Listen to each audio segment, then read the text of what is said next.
of the Fowler Files. Jeremy Fowler is with us this morning.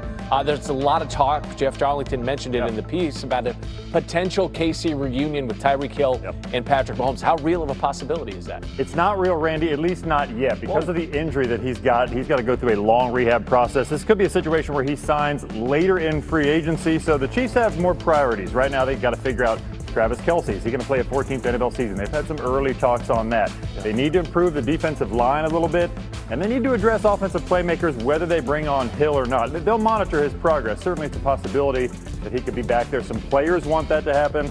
But in the short term, they could look at running back. They could look at an extra wide receiver with some size on the outside. So they got some work to do to kind of not rebuild the roster, but reset it a little bit. Areas of need abound, perhaps, for these Chiefs who did miss the playoffs for the first time since Patrick Mahomes became the starting quarterback. Meanwhile, Tyreek Hill's former QB in Miami, it's a very uncertain future there in South Florida. What's the likely scenario here surrounding Tua Tagovailoa? Well, people I've talked to around the league with other teams believe that Miami is going to have to eventually release Tua Tagovailoa because at $54 million in guarantees, you know, the hope would be that Miami could pull off a trade where a new team would take on and absorb a lot of that money, or at least a portion of it. Well, teams don't really want to do that, so they might wait this out, see if they pay for it all, and that he's a free agent, they could just sign him on the cheap. So we'll see what happens, and there's no clear-cut home for him yet. Now, Kyler Murray, somewhat of a similar situation, but not as much guaranteed money. It's around $37 million in guarantees. Part of that triggers in mid-March on the 5th day of the new league year. So Arizona has until then a sort of an artificial deadline to figure out what they want to do. But teams expect that he would probably be released or traded well before then. And then he's a free agent. I'm told Kyler Murray will want to go to a place where he has a chance to win. Minnesota Vikings are considered an attractive option for some of these quarterbacks that either want out of their current places or are going to be cut, traded, all that, because they have Kevin O'Connell, Justin Jefferson, all those fun toys around there. They also have a J.J. McCarthy in the way, though, potential starting time, although quarterback competition never hurt anybody. That's what they want. Like, think of the Colts last year with Daniel Jones. I think that's probably what the Vikings would like to do, keep the rookie and a competition veteran to get it going. There's trying to sign a cheap option at quarterback or a cost-effective option. And then there's Jackson Smith-Njigba, the AP Offensive Player of the Year, who has just said he wants to be the highest paid wideout in football. What more can you tell us about that? Well, I can tell you that Seattle has contemplated trying to sign JSN to a new deal and possibly even doing it before free agency starts. So there's a notion there like, hey, let's get ahead of this a little bit because he's got the 4th year of his rookie deal coming up, and then you can use the 5th year option. So you got 2 years of like rookie scale money wiggle room to offset like what's going to be a huge salary cap when they add that $40 million per year, whatever it's going to be on a new deal. So they're trying to be proactive, work ahead a little bit. They got Devin Witherspoon, star cornerback, they got to figure out too. Similar situation. Rashid Shaheed is a free agent they want to bring back, the speedy wide receiver. So the Seahawks, it's going to be interesting because they want to keep the band back together for another Super Bowl run, but it's going to look a little bit different. JSN will be there and probably under a new deal eventually. Nearly 1,800 receiving yards last year, the most in the NFL, and now wants to be paid a little more commensurate with those outputs. That's Jeremy Fowler with the Insight. Running back is how he compared as a high school running back. It's going to be a lot of fun. I am joined today by Ryan Clark and Marcus Spears. So let's get right to it, gentlemen. New on NFL Live, according to our Adam Schefter, the Rams are promoting past game coordinator Nate Scheelhaase to offensive coordinator, making quarterbacks coach Dave Ragone the new offensive coordinator, co-offensive coordinator / QB coach. Scheelhaase interviewed for 5 head coaching jobs during this cycle, but now the final offensive coordinator opening in the league has been filled in a very Rams kind of way. Remember, they also brought in Cliff Kingsbury to join the coaching staff under Sean McVay. So really just kind of a new mix of guys. RC, what do you think of what the Rams are doing out there with the offensive staff?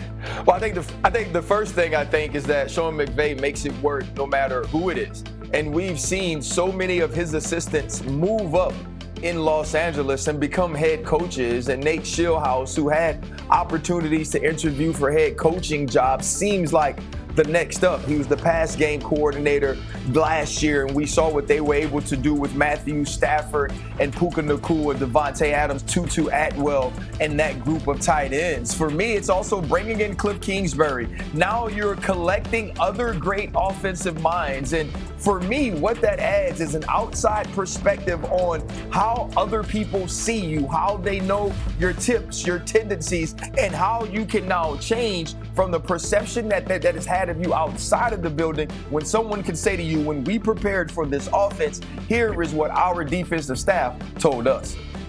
RC, I love that. I'm going to go to the opposite side with these coaches. It's guilty by association in a good way.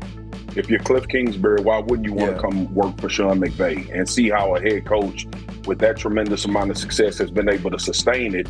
One, with a veteran quarterback, a team that's changed around him, and also Shieldhouse being there, being promoted from within. And Sean McVay, we all know who's the catalyst to this offense and how much success that they've had. So I would want to be a part of a staff or the next step in my journey. Remember, Cliff Kingsbury has been a head coach in this league before and started really well, and it fell off. So I think a lot of this for Sean McVay is not only having more eyes and ears and more experience in the locker room, but it's also for Shieldhouse and obviously Cliff Kingsbury to learn from a guy that's doing it at a very high level and have that be a part of your resume when you go into this next phase of trying to become a head coach and run an organization, more so than calling X's and O's, but recognizing how important it is to have all of that other stuff figured out. Whatever McVay's doing, it's working. 9 NFL seasons so far. He's had 10 or more wins in 7 of them and appeared in 2 Super Bowls. That is one of 21 new offensive coordinators around the league